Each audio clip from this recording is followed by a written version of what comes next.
허환구의 라디오 오늘. 여러분 안녕하십니까, 허환구입니다. 한꺼번에 너무 많이 내린 비가 문제였습니다. 밤사이 300mm가 넘는 폭우가 내린 영주시 상망동에서 산사태가 발생해 14개월 된 여아가 주택 안에 매몰되는 사고가 발생했죠. 이후 병원으로 옮겨졌지만 안타깝게도 끝내 숨지고 말았습니다. 오늘도 종일 많은 비가 내렸는데요. 물을 잔뜩 머금어서 집안이 약해져 있습니다. 산사태 우려가 큰 만큼 위험 지역에 계신 분들은 미리 안전한 곳으로 잠시 피해 계시는 게 좋겠습니다. 특히 영주와 봉화 지역에 많은 비가 내렸습니다. 긴장 늦추지 말고 안전에 만전을 기해 주시길 당부드립니다. 6월 30일 금요일 라디오 오늘 광고 듣고 시작합니다.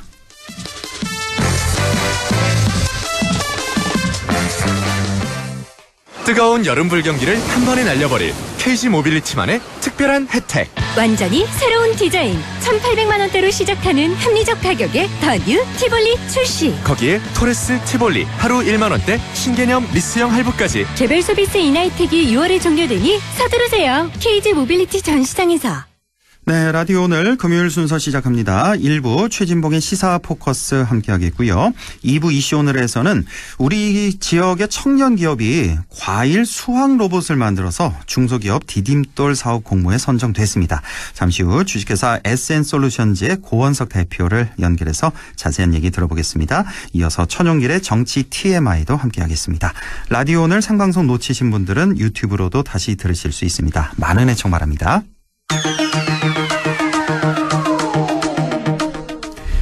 네, 최진봉의 시사 포커스 시작합니다. 성공회대 최진봉 교수와 함께하죠. 교수님 안녕하십니까? 네, 안녕하십니까? 네, 윤석열 대통령이 자유총연맹 창립 기념 축사에서 한 발언에 후폭풍이 거셉니다. 자, 여기서 나왔던 발언 바로 반국가 세력인데요. 이 발언 어떻게 들으셨습니까? 이제 나중에 대통령실에서는 그게 특정 정치 세력을 얘기한 게 아니라고 얘기를 했지만, 당시에 발언 내용을 보면, 가장 저는, 눈에 띄는 게 종전선언이었거든요. 네. 문재인 정부에서 종전선언을 추진했었고, 물론 거기까지 이끌어내지 못했지만, 미국의 트럼프도 거기에 동의했었고, 미국의 의회 의원들도 한 20명 정도가 동의를 해줘서 함께 추진하다가 그게 결국 안 됐었는데, 어쨌든 그 얘기를 하면서 반국가단체 이런 얘기를 했거든요. 네.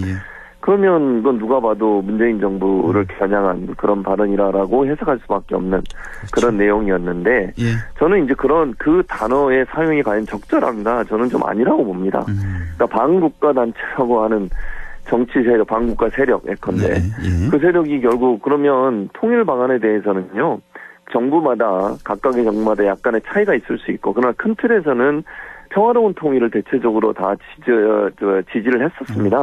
심지어 윤석열 정부도 평화로운 통일을 얘기하지 무력에 의한 통일을 얘기하지 않거든요. 그런데 종전선언을 주장하면 반국가 세력인가?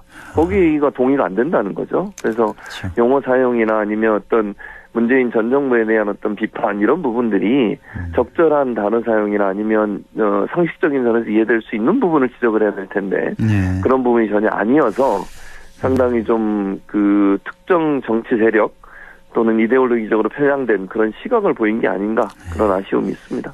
진보층, 중도층은 말할 것도 없고, 지금 이 방송 들으시는 수많은 그 보수층에서도 아마 여기에 이제 동의하실 분들이 그렇게 많지는 않을 겁니다. 저는 아니라고 봅니다. 자, 대통령실이 이렇게 문재인 정부는 아니라고는 했지만 여당에서 특히 국민의힘 김기현 대표는 맞다라고 얘기를 했네요. 그러니까 팩트를 갖고 한 얘기다, 대통령이.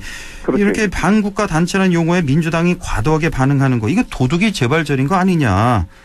여기에다가 또 홍준표 시장도 또 반국가 세력 맞다, 이렇게 또 주장해서. 참 바람직하지 않죠, 이거는 누가 봐도.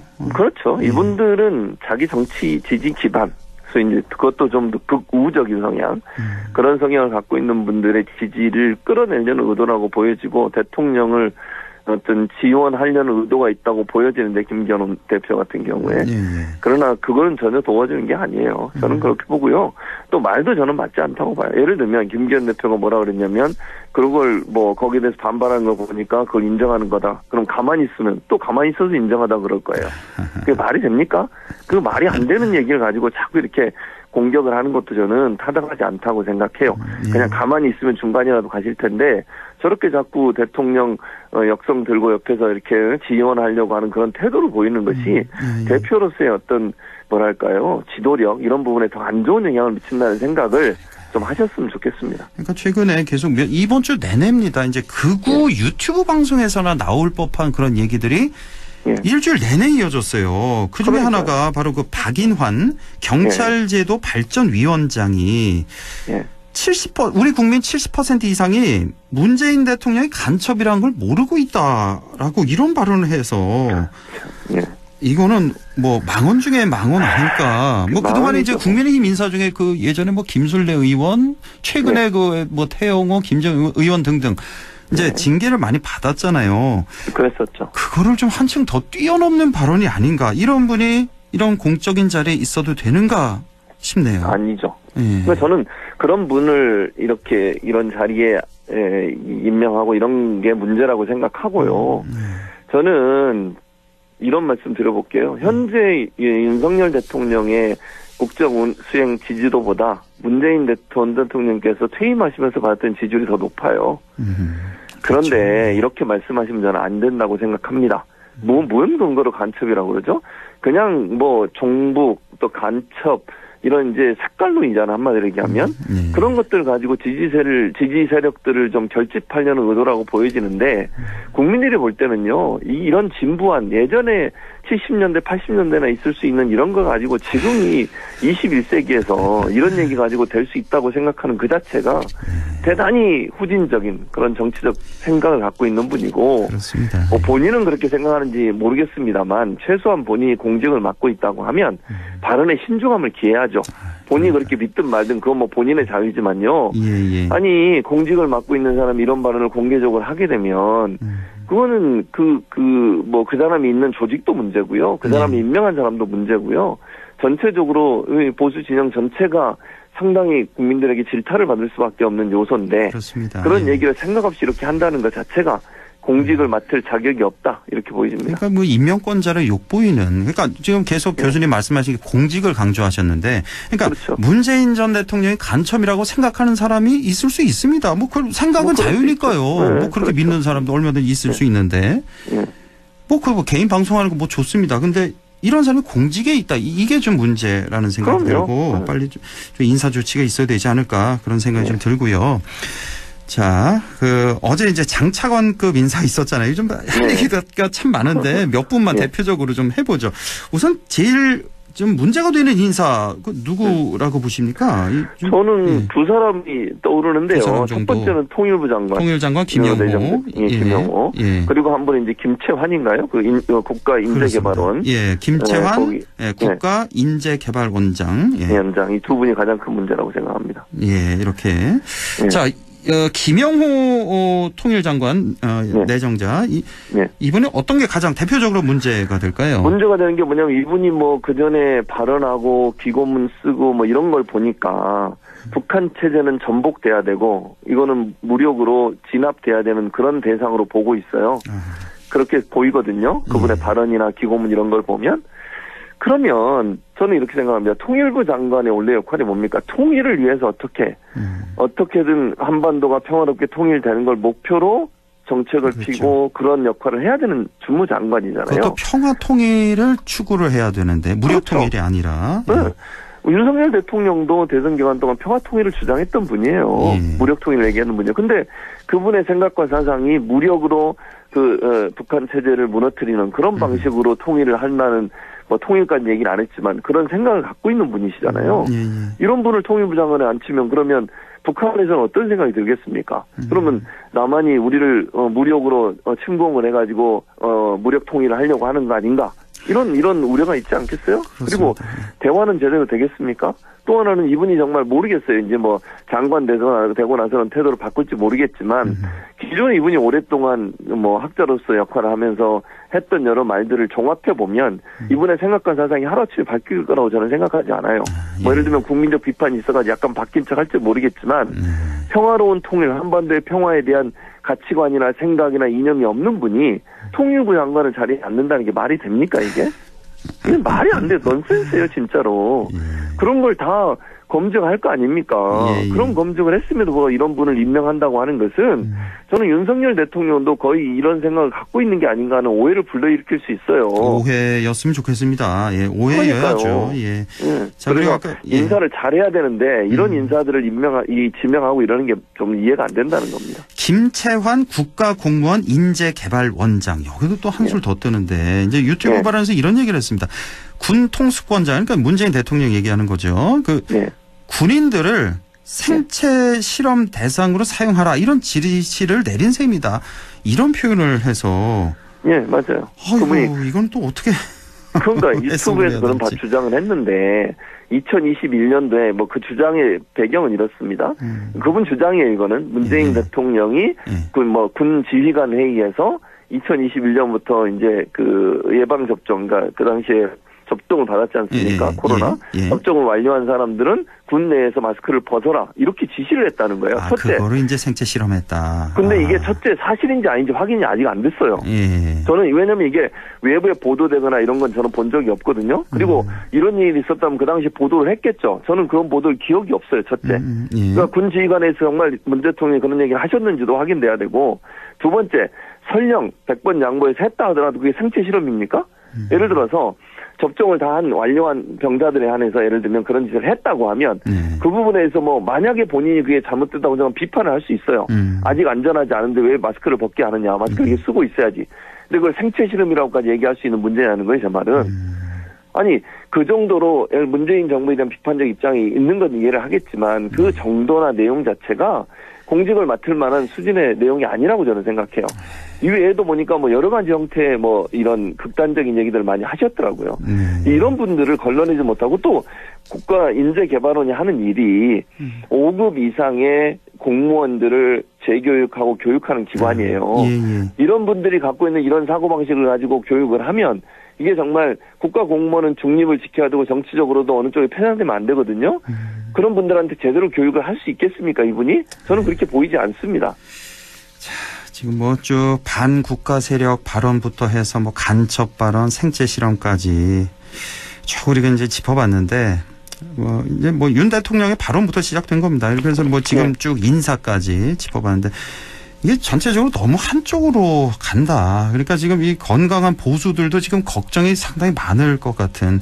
그러니까 우리가 쭉 보면은 이제 윤석열 대통령 원래 그랬던 분은 아니지 않습니까? 원래 뭐 문재인 정권에서 이제 검찰총장 됐고. 그랬었죠. 적어도 뭐 진보는 아니더라도 뭐 중도 정도는 계셨던 분인데 왜 1년 이렇게 넘어가면서 왜 이렇게 극단적으로 오른쪽으로 가시려고 할까? 그 심리는 뭘까? 본인의 의지, 생각이 바뀐 걸까? 아니면 주위에서 자꾸 그렇게 부추기는 걸까?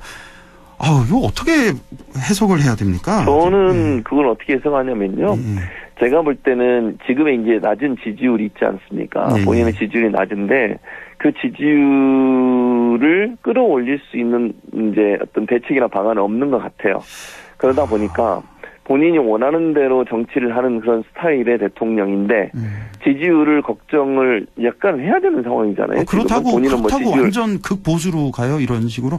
차라리 중도 쪽으로 차라리 넓히는 게 나은 거 아니에요? 그렇게 생각을 안 하는 거죠. 왜냐하면 그러면은 자기 마음대로 못 하는 거예요. 만약에 지금 앵커가 말씀하신 것처럼 대통령이 그런 생각을 갖고 계신다고 하면 자기 마음대로 할 수 있는 일을 많은 부분 포기해야 되는 상황이에요. 근데 제가 그냥 보기에 윤석열 대통령은 그럴 생각이 없으신 것 같아요. 자기가 원하는 대로 하고 싶은데 그러려면 최소한의 자기를 어떤 상황에서도 본인을 배신하지 않고 끝까지 지지할 세력들을 결집하고 싶은 거죠. 그럼 더 극단적으로 갈 수밖에 없어요.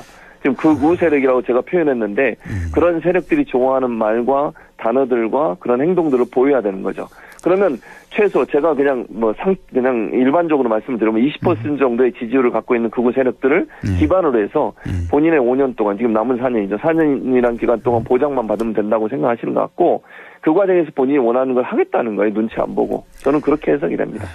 그래서 좀 주의해서 좀 쓴소리도 좀 많이 좀 해줬으면 좋겠는데요. 우리 국가를 위해서, 국민들을 위해서. 그렇죠. 그렇게 좀 해줬으면 좋겠는데요. 자, 지금 민주당도 참 많이 어지럽습니다. 지금 혁신안 내놓은 게 이제 불체포 특권 포기해라, 모든 의원들. 예, 그거고. 그러니까 만약에 체포 동의안이 오면 모두 가결시킨다는 걸 당론으로 정해라, 이렇게 요구를 했는데 오늘 민주당 의총 열렸다고 했는데 뭐 결론이 나왔습니까? 아직까지 결론이 보도되고 있진 않아요. 아마 이제 결론이 있는 것 같고요. 이제 전반적으로 예를 들면 분위기상으로는 어쨌든 이제 불체포 특권을 내려놓는 쪽으로 가는 것 같아요. 근데 다만 이것도 강제성을 띠는 건 아닌 것 같고요.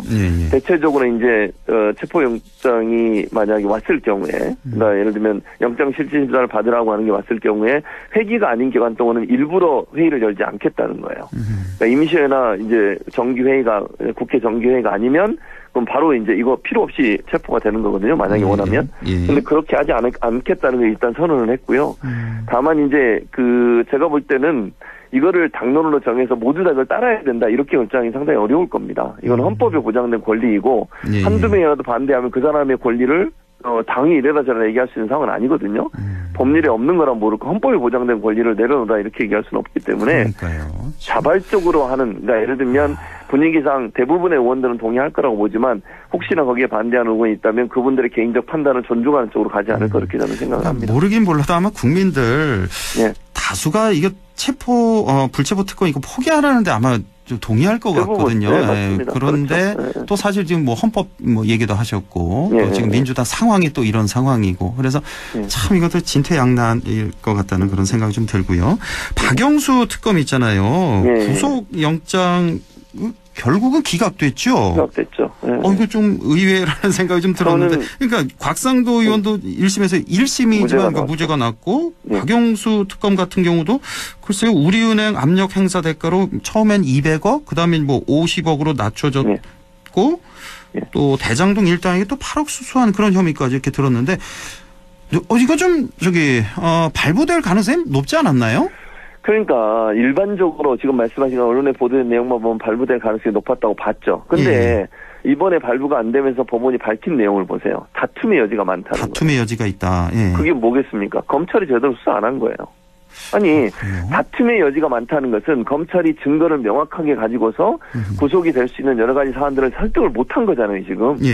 그리고 변호인 측, 즉 박영수 특검 측에서 주장한 주장이 일정 부분 받아들여진 거잖아요, 재판부가 볼 때는. 그러면 검찰이 제대로 수사를 했느냐에 대한 의문이 생기는 거예요. 만약에 지금 말씀하신 언론에 보도된 내용들만 보면 저런 정도라면 충분히 구속이 돼야 되는 사안이라고 보이지는데 구속이 안 됐다고 하는 건 검찰이 정말 구속영장이 발부되게 하기 위해서 수사를 제대로 잘해서 설득력을 가지고 판사에게 갔는지, 그게 아니고 예를 들면 그냥 이걸 슬렁슬렁해서 이런 경우가 나와도 그냥 별 상관을 안 한 건지 모르겠어요. 근데 이 내용을 보면 다툼의 여지가 많다는 것 자체가 검찰이 제대로 재판부를 설득을 못했다는 거예요. 그 설득을 못한 게 고의성, 의도가 있다고 보십니까? 검찰 쪽에서? 뭐 그렇게 해석이 가능하다는 거죠, 제 말은. 아니, 왜냐면 검찰이 정말 이런 아까 말씀드린 그 정도라면 구속이 되는 게 일반적이잖아요. 그 정도로 범죄 행위가 심각하지 않습니까? 언론에 보도된 내용만 보면. 근데 물론 이제 본인은 아니라고 주장을 하겠죠, 박 특검은. 그러면 검찰이 그걸 뛰어넘을 수 있는 그런 주장도 무마시킬 수 있을 정도의 수사가 됐어야 되죠. 근데 그게 됐다고 하면 법원에서 그렇게 다툼의 여지가 있다고 판단을 내릴 가능성이 낮지 않겠어요? 그런 걸로 본다고 하면 검찰의 수사가 상당히 느슨하게 진행된 게 아닌가 하는 그런 의심을 지울 수가 없는 상황이라고 생각합니다. 자, 한동훈 법무장관의 마포을 자객 공천설이 돌고 있다는 소식인데, 이 마포을 혹시 여기 정청래 의원 지역구 아닙니까? 그렇습니다. 맞죠? 그래서, 맞습니다. 두 분이 이제 붙어봐라 이겁니까? 혹시 들으신 얘기 있어요? 이 공천설에 아니, 대해서? 따로 들은 얘기는 없어요. 저는 국민의힘 쪽에 가까운 건 아니니까 저는 들은 얘기는 따로 없고요. 이제 출마에 대해서는 많은 부분 출마를 할 가능성이 높다는 게 대체적으로 여의도에 있는 의견들이고요. 다만 이제 어느 지역구에 갈 거냐는 좀 분분해요. 그러니까 일부에서는 이제 정청래 지역구 얘기도 나오지만 기본적으로 좀 강남이나 BK처럼 안정적인 곳으로 출마할 가능성이 높다는 얘기가 더 많이 나오고 있는 상황이고요. 그러니까 격전지로 가는 것이 본인한테 좀 부담을 줄 수 있는 거잖아요. 뭐 열심히 뛰지만 혹시나 떨어지면 이제 그거는 정말 돌이킬 수 없는 정치적으로 그런 상황이 돼버리는 거니까 한동훈 장관이 그렇게는 하지 않을 가능성이 높다고 하는 의견이 대다수고요. 그래서 아직까지는 꼭 마포로 갈 거냐 하는 부분에 대해서 논란이 있지만 그게 나오는 이유는 아무래도 대결 구도로 가는 거잖아요. 정청래. 근데 제가 볼 때 한동훈 장관이 나오면 정청래 의원도 환영할 것 같은데요. 그래서 아마 저는 개인적으로 마포에 나올 가능성이 낮지 않을까 개인적으로 생각합니다. 알겠습니다. 예. 자, 오늘 여기까지 하죠. 성공회대 최진봉 교수와 함께했습니다. 고맙습니다. 예, 감사합니다. 네, 라디오 오늘 2부에서 뵙겠습니다.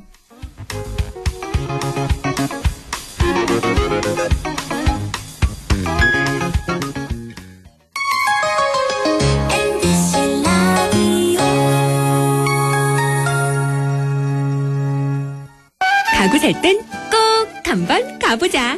안동 명품 가구 백화점. 흑표 흑침대, 양성국 갤러리, 금성침대, 한국 가죽 소파, 장수돌 침대. 다양한 브랜드 가구를 한 곳에서 쇼핑할 수 있는 대형 가구 전시장. 안동 명품 가구 백화점.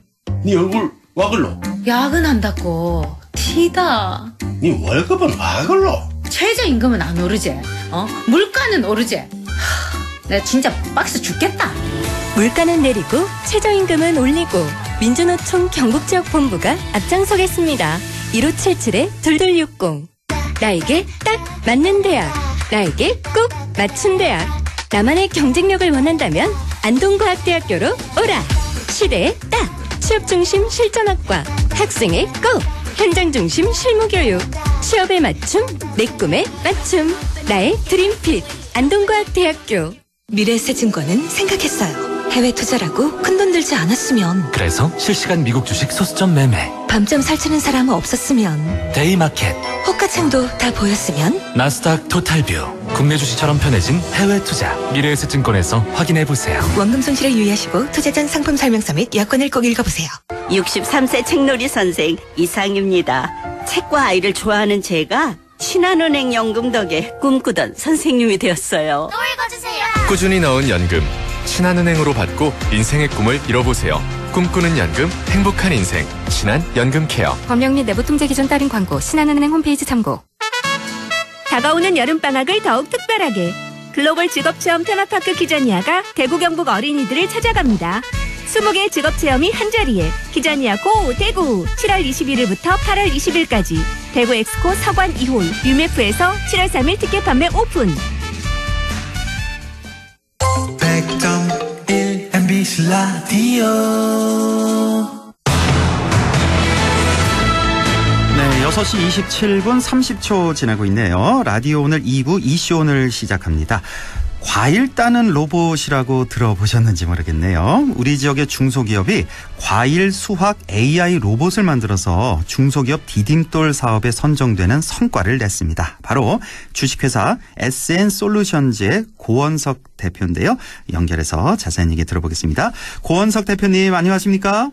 네, 안녕하세요. 네, 축하드립니다. 네, 아유, 감사합니다. 예. 자, 이번에 중소벤처기업부의 중소기업 기술 성장 디딤돌 사업 공모에서 당당히 SN솔루션즈가 이렇게 선정이 됐는데, 먼저 SN솔루션즈 어떤 기업인지 소개를 좀 해주시죠. 네. 저희는 일단 제가 2019년에 안동으로 귀농하면서 청년 창업을 했습니다. 네. 네, 현재는 함께 일하는 9명의 멤버들하고 농촌의 부족한 노동력을 대체할 수 있는 인공지능 소프트웨어하고 수학 로봇, 무선 예초 로봇을 개발하고 있습니다. 예. 네, 이번에 저희 중소벤처기업부 디딤돌 사업은 사과 수학 로봇으로 선정되었습니다. 예. 총 9명 멤버들. 그러니까 우리 대표님까지 해서 10명이군요. SN솔루션즈 직원이. 저 포함해서 9명입니다. 포함해서 9명. 네. 그래서 청년 창업 이렇게 19년에 귀농 이제 안동으로 귀농을 한 건데 혹시 나이 좀 여쭤봐도 돼요? 청년이라고 하셔서 목소리 네. 되게 어려 보이셔서. 만 39세입니다. 네. 그러세요. 혹시 이쪽을 전공을 하셨나요? 로봇 이쪽 계열을? 제가 로봇은 아니지만 제가 사회생활을 IT 이런 솔루션 쪽으로 계속 했었거든요. 그래서 이런 관심은 항상 가지고 있었죠. 네, 대단하십니다. 예.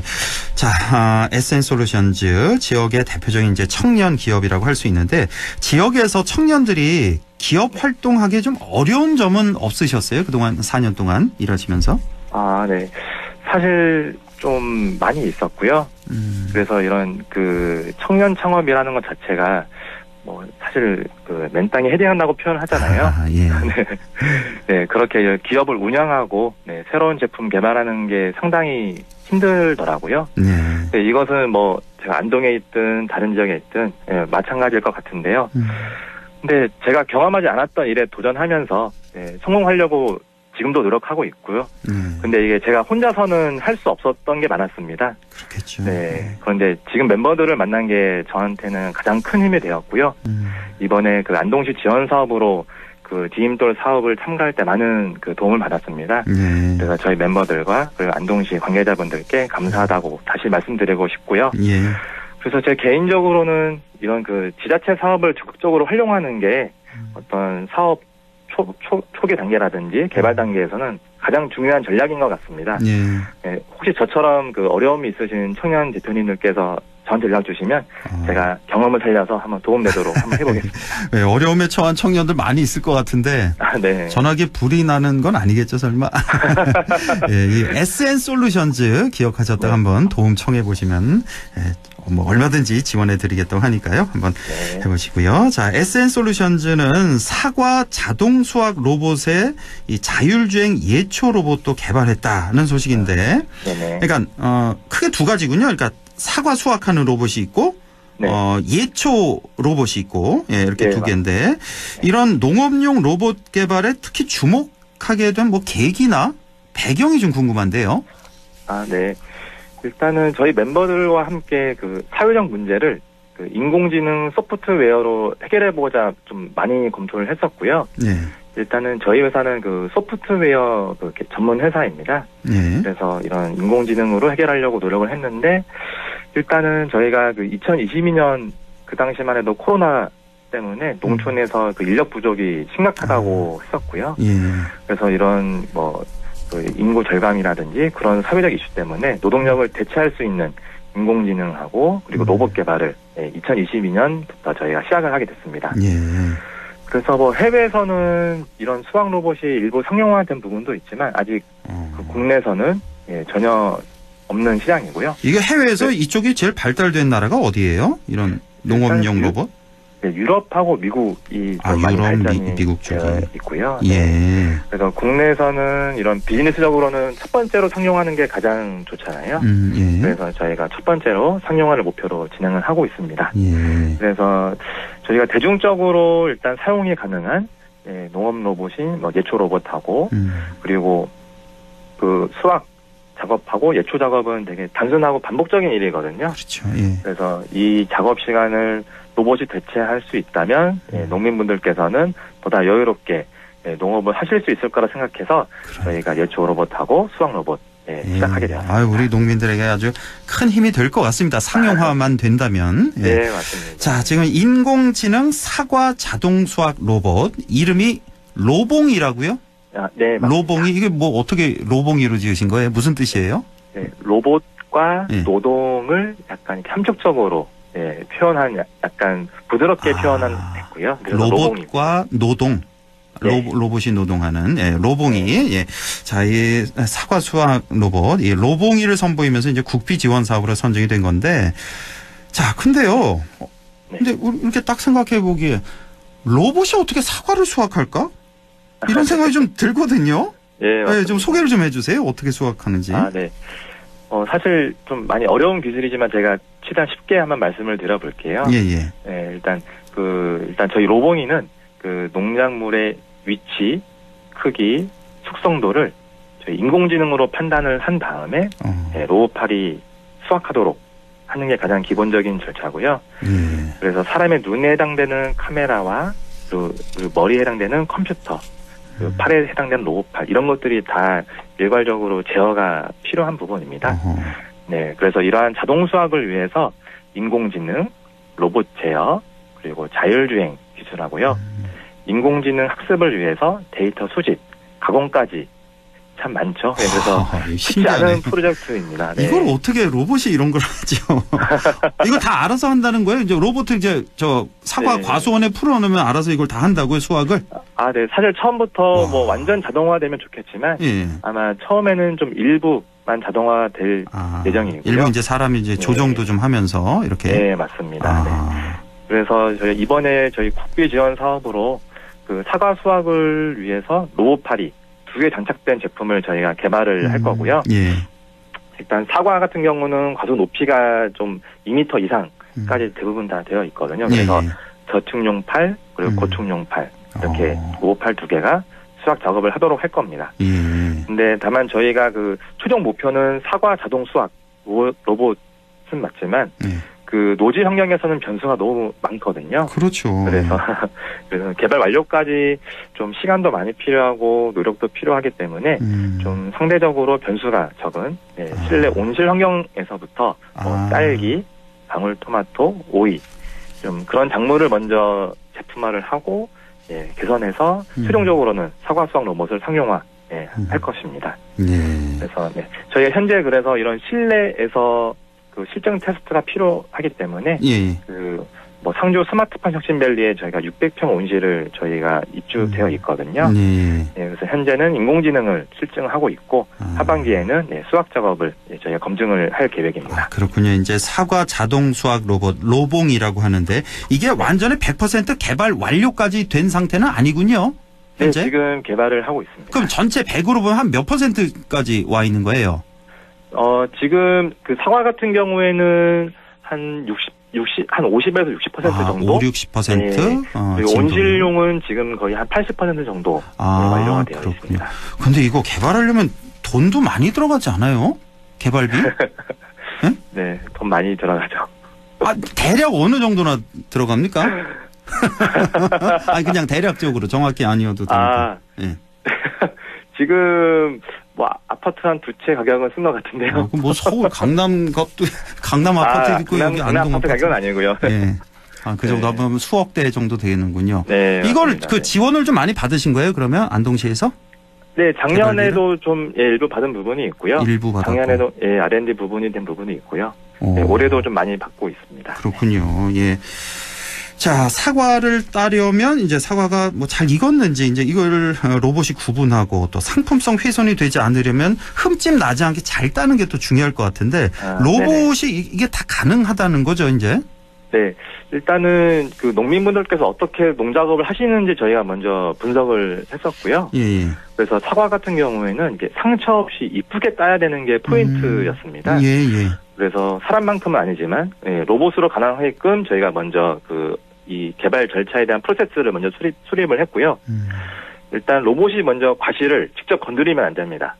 그래서 꼭지를 중심으로 수확 작업이 필요하고요. 꼭지를 이렇게 따는 거군요. 네, 맞습니다. 그래서 꼭지를 커팅하고 그다음에 한번 내려놓은 다음에 한 번 더 짧게 커팅. 그래서 다른 사과를 성찰하지 않도록 해야 됩니다. 그래서 저희가 과실하고 꼭지에 대한 인공지능 판별 기술을 지금 개발은 되어 있고 그걸 고도화를 점점 더 하고 있고요. 그다음에 두 번째로는 이게 잘 익은 사과만 따야 되기 때문에 숙성도 판별을 해야 됩니다. 이 부분은 저희가 색깔로 판별을 해야 되기 때문에 과실이 빨갛게 익은 범위를 판단하는 그런 인공지능도 저희가 고도화를 하고 있고요. 이 부분은 데이터 학습을 많이 하면 할수록 점점 더 인공지능이 좋아지기 때문에 그렇게 문제를 해결하고자 합니다. 뭐 말씀 계속 들을수록 신기하네요, 정말. 자, 시간이 좀 많지 않아서 이게 지금 한마디로 언제쯤 상용화가 가능할 것 같습니까? 지금 예상으로는? 네, 온실용은 저희가 2024년 상반기에 상용화 목표로 준비를 하고 있고요. 온실용은 내년 상용화. 그리고 1년 동안 저희가 좀 더 개선하면서 사과 수확 로봇은 2025년 출시를 목표로 하고 있습니다. 그 노지 재배 수확 로봇은 내후년 출시 목표. 그 목표 꼭 이뤘으면 좋겠고요. 네, 저도 꼭 그러고 싶습니다. 이 사과 수확 로봇 얘기를 했고 또 하나 로봇이 예초 로봇이라고 했잖아요. 예, 맞습니다. 이것도 좀 신기한데요. 그 예초 로봇도 소개를 좀 해주시죠. 어떤 건지. 그 농작업에서 노동 시간이 가장 많이 필요한 부분이 수확하고 예초 작업이더라고요.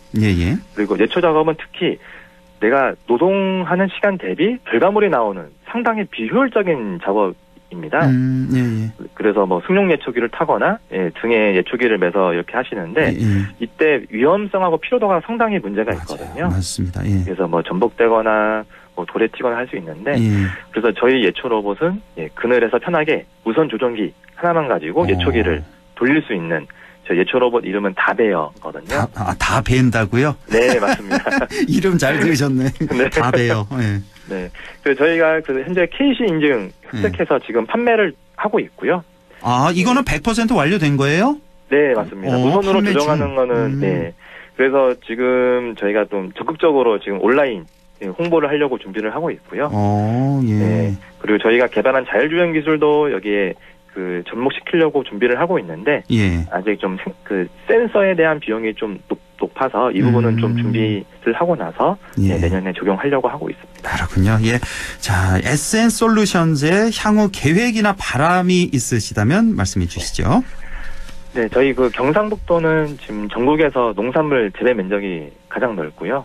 특히 안동은 사과 재배 면적이 전국에서 가장 넓은 1등입니다. 그래서 우리 지역에서 농작업으로 고생하시는 농민분들께 도움이 될 수 있는 인공지능 로봇 회사가 될 수 있도록 제가 더 노력을 할 거고요. 그리고 원래 사과 수확 처리되기 전에 저희가 이런 데이터 수집이 좀 많이 필요합니다. 그래서 협조가 가능하신 농민분들 계시면 제가 좀 도움의 말씀 부탁드리고 싶고요. 그리고 예초 로봇도 지금 할인해서 판매를 하고 있습니다. 네, 이것도 많은 관심 부탁드리겠습니다. 예초 로봇 이미 판매 중이고 지금 또 할인 판매한다. 가격도 말씀해 주셔야 돼요. 저희 방송에서는. 저희가 원래 소비자 가격은 한 800만 원 정도 책정을 했었는데요. 지금 농기계 보조는 준비를 하고 있기 때문에 그만큼 할인이 되는 저희가 500만 원 지금 판매를 하고 있습니다. 알겠습니다. 오늘 이렇게 과일 수확 로봇 로봉이 그리고 예초 로봇 다베어까지 이렇게 알아봤습니다. 주식회사 SN솔루션즈의 고원석 대표와 함께했습니다. 대표님 고맙습니다. 네, 감사합니다. 네, 시간이 많이 지났네요. 천용길의 정치 TMI 바로 이어가겠습니다. 뉴스민 천용길 편집장과 함께합니다. 안녕하십니까? 네, 안녕하십니까? 오늘 정치 TMI 주제는요? 네, 거대 양당의 염증을 느끼는 이 소위 무당층이 계속 존재하고 있고 총선이 다가오면서 신당 창당 움직임이 좀 본격화되기 시작했습니다. 이 총선 앞두고 신당의 성공 가능성, 우리 지역에는 어떤 영향을 미칠지 오늘 한번 살펴보겠습니다. 신당 창당과 우리 지역의 영향. 자, 이번 주였죠? 양향자 의원이 신당 창당 본격화했잖아요. 한국의 희망인가요? 당명이? 맞습니다. 그렇죠. 네, 이번 주 월요일이었죠. 네, 창당 발기인대회를 열고 신당 창당 작업을 공식화했는데요. 명칭이 한국의 희망입니다. 얼마나 많은 현역 의원들이 이 자리에 올까 사실 궁금했는데 시대전환의 조정훈 국회의원만 유일하게 참석을 했습니다. 조정훈 의원이 함께 했군요. 그렇습니다. 혹시 이 신당에 합류할 그런 분위기도 좀 엿보임일까요? 어떻습니까? 신당에 합류하겠다라고 하는 입장은 밝히지 않았고요. 이후에 조정훈 의원이 좀 본인이 밝힌 바에 따르면 국민의힘이든 더불어민주당이든 본인에게 칼자루를 주면 어디든 가겠다. 이런 메시지를 남기기도 했거든요. 그래요. 일단은 양향자 의원은 지금은 무소속인데 원래 국회의원 당선은 더불어민주당 소속으로 당선이 됐었습니다. 이거 비례였나요? 그렇죠? 광주 서구 지역구에서 당선이 됐는데요. 네, 더불어민주당을 탈당한 이후에는 지난해부터는 또 국민의힘이 제안했던 특별위원회 위원장직을 맡으면서 조금 이게 행보가 이 보수 정당과 가까워지지 않느냐라고 예상을 했었는데 신당을 창당하는 쪽으로 선택을 했습니다. 양향자 의원의 신당 얘기를 해주셨고 사실 신당 하면 또 금태섭 의원이 또 열심히 지금 준비하고 있잖아요. 금태섭 전 의원 그리고 김종인 전 비대위원장 이렇게 힘을 합해서 여기랑 혹시 같이 가는 건가요? 양향자 의원하고? 그렇지는 않습니다. 일단 금태섭 전 의원은 양향자 의원의 신당과는 별도로 추진한다라고 하는 입장을 밝혔고요. 8월 말까지는 창당 절차를 좀 마무리하겠다라고 밝히기도 했습니다. 이 금전 의원의 이 신당을 만드는 이 모임의 이름은 이 성찰과 모색인데 성찰과 모색. 예. 그렇습니다. 두 번의 이 포럼을 국회에서 열기도 했는데 1차 포럼에는 국민의힘의 김웅 국회의원이 장소를 대관해줬고 2차 토론회에서는 정의당의 유호정 국회의원이 함께 공동 주최를 하기도 했습니다. 이 유호정 의원은 현재 같은 당의 장혜영 국회의원과 함께하고 있는 그룹이 금태섭 전 의원과 논의를 이어나가고 있다라고 하는 이야기도 계속 나오고 있습니다. 예, 그러니까 뭐 금태섭 신당 같은 경우는 여기 이제 김웅, 유호정, 장혜영 이렇게 손을 잡을 가능성이 현재는 많이 보이는군요. 예, 그렇습니다. 성찰과 모색. 예. 자, 유호정 의원이 이 포럼을 주최했다면 뭐 크게 봐서 정의당도 금전 의원과 함께 할 수 있는 뭐 그렇게도 예상 가능할까요? 이게 사실 정의당으로서는 가장 뼈아픈 부분인데요. 지금 뭐 신당 이야기가 나오면서 제3당, 3지대 이야기가 자꾸 언급되는데 사실 국회 의석수나 지지율로 보면 정의당이 현재 제3당이긴 합니다. 그렇죠. 예. 네, 제3당인데 양당을 위협할 만큼 지지를 못 받고 있다라고 하는 안타까움이 정의당 입장에서는 있는데요. 게다가 정의당 내부에서도 이 유호정, 장혜영 의원 등과 또 지도부의 입장은 또 차이가 나고 있습니다. 이정미 정의당 대표는 이 금태섭 전 의원 그리고 양양자 의원의 신당과는 함께한다는 것에 대해서 상당히 좀 회의적이다라고 하는 입장을 발표했거든요. 그러면서 정의당은 노동과 녹색 정치 세력 그리고 시민사회와 함께 연대를 통해서 재창당을 하겠다라고 하는 계획을 발표했는데요. 여기서 또 눈여겨볼 게 지난 보궐선거로 원내에 진입했던 진보당과 과연 다시 통합이 가능할지도 의문점입니다. 그렇군요. 정의당은 사실 이전에 민주노동당 그리고 통합진보당을 지금 진보당을 이루고 있는 이 주축들과 함께 했던 적이 있었는데 두 번 모두 이 갈등 끝에 분당을 했던 역사가 있기 때문에 한 10월쯤이면 그 내용이 좀 가시화되지 않을까 예상되고 있습니다. 그렇군요. 정의당의 재창당 얘기해 주셨고 금태섭, 양양자 신당 이렇게 짚어주셨는데 그 외에도 혹시 신당 창당 준비하는 이들이 있나요? 네, 손혜원 전 더불어민주당 의원이나 이 김남국 무소속 의원이 호남 기반의 신당 창당을 또 시사한 바가 있었고요. 둘이 같이요? 손잡고? 손혜원, 김남국 그렇습니다. 같이? 예. 네, 더불어민주당과 통합을 하긴 했지만 이 구열린민주당 세력들과 함께하지 않겠냐 이런 관측이 나오고 있고 지금 조국 전 법무부 장관도 신당을 창당할 것이다 이런 이야기도 나오고 있는데 뭐 이들뿐만 아니라 만약 총선을 앞두고 공천을 받지 못한 인사들이 무소속보다는 신당으로 좀 나서지 않을까 이런 예측도 나오고 있습니다. 글쎄요. 조국 신당은 좀 호사가 될 얘기 아닐까. 이건 좀 가능성이 희박하지 않을까 싶기도 하고 어쨌든 손혜원 플러스 김남국 신당 얘기가 좀 나오고 있고 조국 신당까지. 자, 내년 총선 때 그 투표장에서 신당이 출연할 수 있을까요? 어떻게 보세요? 이 신당들 가능성. 네, 제가 이 10년간 창당준비위원회를 꾸렸던 선관위에 신고하고 공식적으로 정당 등록까지 이어진 경우를 좀 살펴봤는데요. 절반도 미치지 못하는 경우만 창당까지 이루어졌습니다. 이게 현행법상 중앙당은 무조건 서울에 사무실이 있어야 되고요. 그리고 최소 5개 시도당을 창당해야 되는데 당원이 1000명 이상 모아야 됩니다. 한 지역에서 많이 모을 수도 없고요. 한 시도당 1000명 이상 당원이 있어야 된다. 그런 게 이제 전국에 5개가 있어야 된다. 시도당이. 그렇습니다. 그리고 이 창당에 들어가는 비용도 만만치 않은데 뭐 창당을 해왔던 역사들을 보면 뭐 정주영 현대 명예회장 그리고 이인재, 문국현, 안철수 이 대선 후보를 지냈던 이들이 신당을 만들었었는데 이 공식적으로 보면 이 비용, 상당히 드는 비용이 뭐 적게는 15억에서 많게는 23억까지 쓰기도 했거든요. 그래요? 예. 네. 근데 이들 인사들은 모두 좀 개인 사비로 이걸 충당할 수 있었던 경제적 능력이 됐었는데 이게 과연 가능할 거냐. 많은 상당준비위원회가 중간에 그만두게 된 것은 이 비용에 따른 측면도 있었기 때문입니다. 그렇군요. 네. 그러니까 뭐 10억, 20억 뭐 이렇게 드니까 그래도 아주 큰 돈이니까. 네. 자, 그러면 자, 지금 거론되고 있는 이 신당 성공 가능성은 어떻게 봅니까?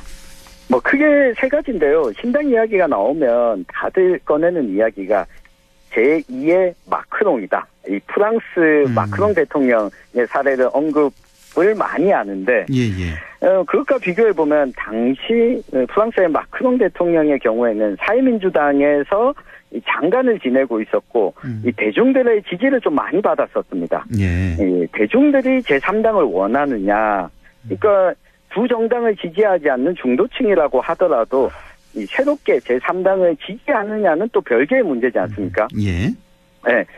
그리고 또 한 가지는 이 강력한 대권 주자이냐라고 했을 때 지금 언급되고 있는 신당 주자들이 대권 주자다라고 하기에는 물음표가 좀 붙습니다. 네. 이 부분에 있어서 좀 어려움을 겪지 않을까 싶고 마지막으로 한 가지는 현행 소선거구 제도 아래에서 과연 성과를 거둘 수 있을 거냐. 소선거구제 아래에서는 지역구에서 당선되기가 거의 힘들죠. 이게 이제 중대선거구제로 바뀌느냐 아니냐 이것도 중요하겠네요, 정말. 맞습니다. 지금까지 살펴보면 제가 언급했던 이 세 가지 조건 가운데 현재로서는 어느 것 하나 조건을 충족하지는 못하고 있는 상황입니다. 그렇군요. 자, 우리 지역 얘기를 좀 해보죠. 우리 지역에서 제3당 얼마나 파급력이 있었습니까? 네, 역대 총선을 살펴보면 우리 지역에서 지역구 선거에서 제3당의 영향은 좀 미미했습니다. 그나마 2012년 19대 총선에서 이 통합진보당이 15곳에 5명의 후보를 경북에 냈고요. 2008년에 자유선진당이 또 역시 5명의 후보를 냈고 2004년에 자유민주연합과 민주노동당이 6곳의 후보를 냈었거든요. 이 3당이 후보를 다 내는 것조차 사실 좀 쉽지 않았고요. 그렇죠.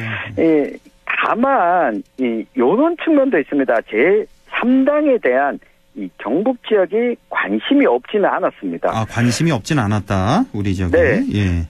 대표적인 예가 20대 총선이 열렸던 2016년에 안철수 의원의 첫 번째 국민의당이죠. 경북에서 지역구 후보를 한 명밖에 못 냈습니다. 그럼에도 불구하고 비례대표 득표율은 국민의당이 12.89%에 그친 민주당을 뛰어넘어서 14.81%나 얻었습니다. 우리 지역에서 민주당보다 더 많이 득표했었군요. 이 호남 쪽에서도 그러지 않았나요? 국민의당이 민주당보다 그렇습니다. 더 많이 얻었던 것 같은데. 네, 호남에서도 더 많이 얻었고. 이거는 2004년에 민주노동당도 경북에서 12%를 얻기도 했었거든요. 호남과 경북 지역 같은 경우에는 한 당의 독주를 하고 있는 만큼 제3세력에 대한 열망 역시 다른 지역보다 더 크게 나타나기도 한다라고 하는 측면에서 우리 지역 역시 앞으로 변화에 따라 좀 새로운 정치 세력의 등장 가능성이 없다고 볼 수는 없는 상황으로 좀 해석을 해볼 수 있겠습니다. 이런 게 또 있군요. 그러니까 일당 독주 체제니까 영남이나 호남이나 마찬가지로. 그러니까 이쪽 지역에서 제3당에 대한 어떤 열망 이런 게 더 크다. 수도권에 비해서. 이렇게 해석이 가능하군요. 자, 알겠습니다. 오늘도 이렇게 천용길의 정치 TMI 뉴스민 천용길 편집장과 함께 했습니다. 말씀 고맙습니다. 감사합니다.